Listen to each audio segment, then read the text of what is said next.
कोकाटेल्स अगर आपकी पहली पसंद है या आप अभी कोकाटेल्स पालने के बारे में सोच रहे हैं तो कुछ बुनियादी बातें हैं जो आपको ध्यान में रखनी चाहिए। मैंने 7 पॉइंट्स बनाए हैं। अगर आप एक कोकाटेल रखना चाहते हैं तो इन 7 बुनियादी बातों को आप अपने ध्यान में रख सकते हैं कोकाटेल खरीदने से पहले या पालने से पहले।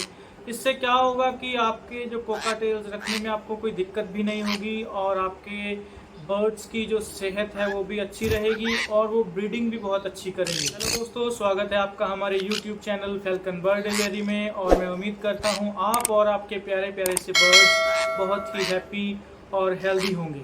सबसे पहला पॉइंट है कि कौन सी म्यूटेशन हमें पालनी चाहिए और उसके बाद दूसरा पॉइंट है कोकाटेल की एज कितनी होनी चाहिए जब हमें एक कोकाटेल पालना चाहिए या ख़रीदना चाहिए, और कोकाटेल को किन किन बर्ड्स के साथ रखना सही रहेगा और केज साइज़ क्या होना चाहिए, कोकाटेल को खाने में क्या दें, कोकाटेल में मेल और फीमेल की जो पहचान है वो कैसे करें, कोकाटेल को ब्रीडिंग बॉक्स देना चाहिए या मटकी और उसका साइज़ क्या हो, कौन सी म्यूटेशन हमें कोकाटेल की पालनी चाहिए। तो उसके लिए मैं आपको सजेस्ट करूंगा कि कॉमन वाइट या फिर कॉमन ग्रे कलर के जो कोकाटेल्स मार्केट में आपको आसानी से मिल भी जाते हैं और ये केज में या बहुत ही आसानी से अपने आप को एडजस्ट कर लेते हैं। आपको सबसे पहले इन 2 ब्रीड्स म्यूटेशन के बारे में सोचना चाहिए पालने के लिए।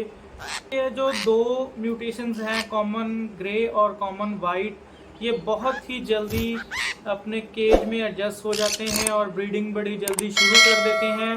तो आपको मैं सुजेस्ट करूंगा कि आप कॉमन वाइट या फिर कॉमन ग्रे कलर के जो कोकाटेल्स हैं मार्केट में मिलते हैं तो आप उनसे शुरुआत कीजिए।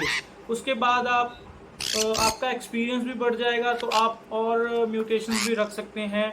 अब बात करते हैं कि जब आप एक कोकाटेल खरीदने जाते हैं मार्केट में तो उसकी एज कितनी होनी चाहिए। आप जब भी मार्केट में एक कोकाटेल खरीदने जाएं तो आप एक ऐसा बर्ड लें जो सेल्फ फीड हो चुका हो, और एक कोकाटेल खरीदते टाइम आप ये भी बात का ध्यान रखें कि आप का जो बर्ड है वो एक्टिव हो, आप उसके विंग्स हैं वो चेक कर लें वो प्रॉपर हैं या नहीं है, और आप उसके पैर भी चेक करें। कई बार क्या होता है कि कुछ बर्ड शॉपकीपर जो होते हैं वो आपको ऐसे बर्ड्स दे देते हैं जो बीमार होते हैं या फिर किसी प्रकार की उन्हें डिसीज़ होती है, तो आप प्रॉपर तरीके से उन्हें चेक करके लें। और अब बात करते हैं हमारे तीसरे पॉइंट, यानी कि कोकाटेल्स को किन किन बर्ड्स के साथ रखा जा सकता है।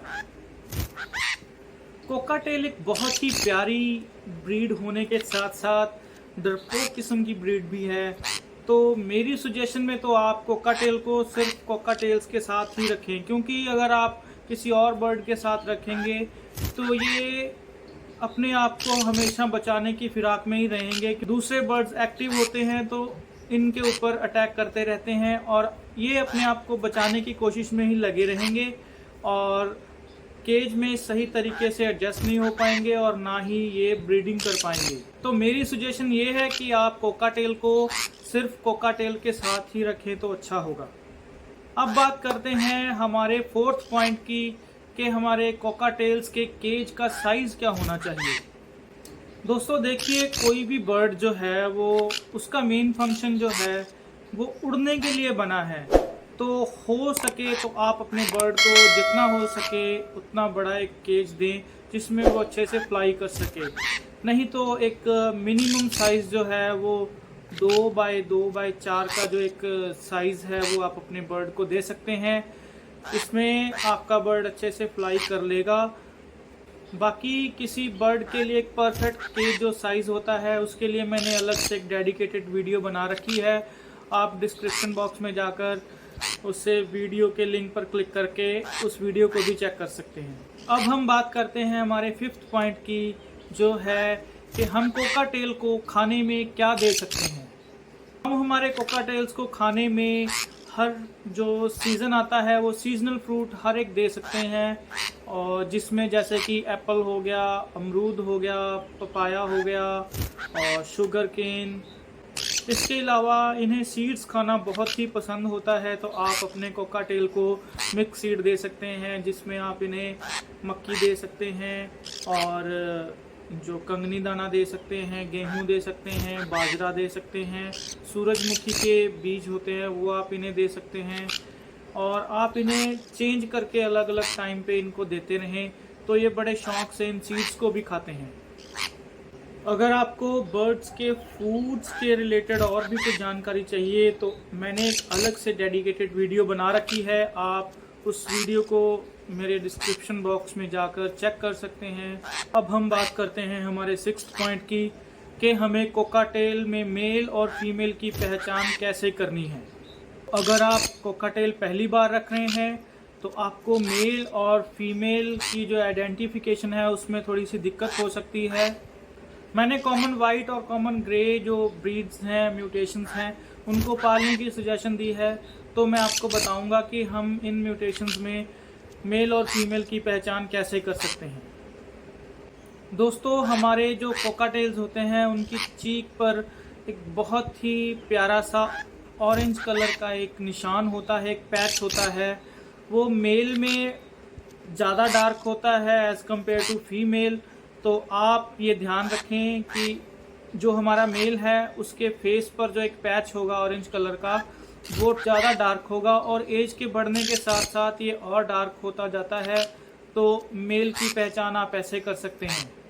हमारी दूसरी निशानी ये है कि आपका जो मेल है वो एडल्ट होने पर ज़्यादा विस्लिंग शुरू कर देता है और वोकल हो जाता है वो ज़्यादा, पर हमारी जो फीमेल है वो ऐसा नहीं करती है। तीसरा पॉइंट ये है कि हमारा जो मेल है वो बार बार अपनी बीक को अपने केज के साथ या ब्रीडिंग बॉक्स के साथ ठोकता रहता है, खटखटाता रहता है। इसके मुकाबले अगर बात करें फीमेल की, तो फीमेल ऐसा नहीं करती है। तो आप इन बातों से आप मेल और फीमेल की जो पहचान है वो कर सकते हैं। अब बात करते हैं कि हमें अपने कोकाटेल को ब्रीडिंग बॉक्स देना है या मटकी देनी है, और उसका जो प्रॉपर साइज़ है वो क्या होना चाहिए। कोकाटेल्स को ब्रीडिंग बॉक्स या मटकी देना ये डिपेंड करता है कि हमारा जो पेयर है जिससे हम ब्रीडिंग लेना चाहते हैं वो मटकी में पला हुआ है या ब्रीडिंग बॉक्स में पला हुआ है। अगर हमारा जो पेयर है वो मटकी में पला हुआ है तो आप इंश्योर कीजिए कि आप उसे एक मटकी ही दें, नहीं तो वो ब्रीडिंग नहीं कर पाएंगे। अगर आपका जो बर्ड है वो एक ब्रीडिंग बॉक्स में पला हुआ है तो आप उन्हें एक ब्रीडिंग बॉक्स प्रोवाइड करें। अगर हम साइज़ की बात करें तो आप अपने जो पेयर है उसको आप ब्रीडिंग बॉक्स का साइज़ है वो आपको 12 inch by 12 inch by 12 inch का होना चाहिए। और अगर मटकी की बात करें, अगर आप मटकी देना चाहते हैं तो जो मटकी की गोलाई है वो भी 12 इंच होनी चाहिए, जिसमें क्या होगा कि आपका जो कोकाटेल है, जो आपके बर्ड हैं, वो आराम से उसमें बैठ सकें।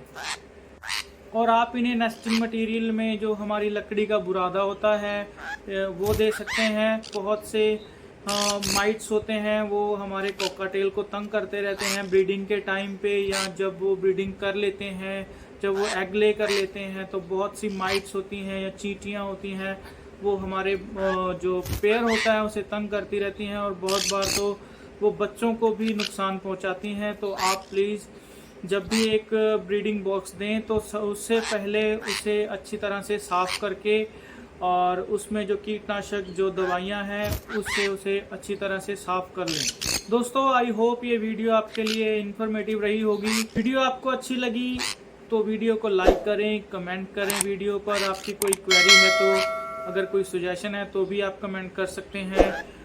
वीडियो में एंड तक बने रहने के लिए आपका धन्यवाद। मिलते हैं नेक्स्ट वीडियो में किसी नेक्स्ट टॉपिक के साथ।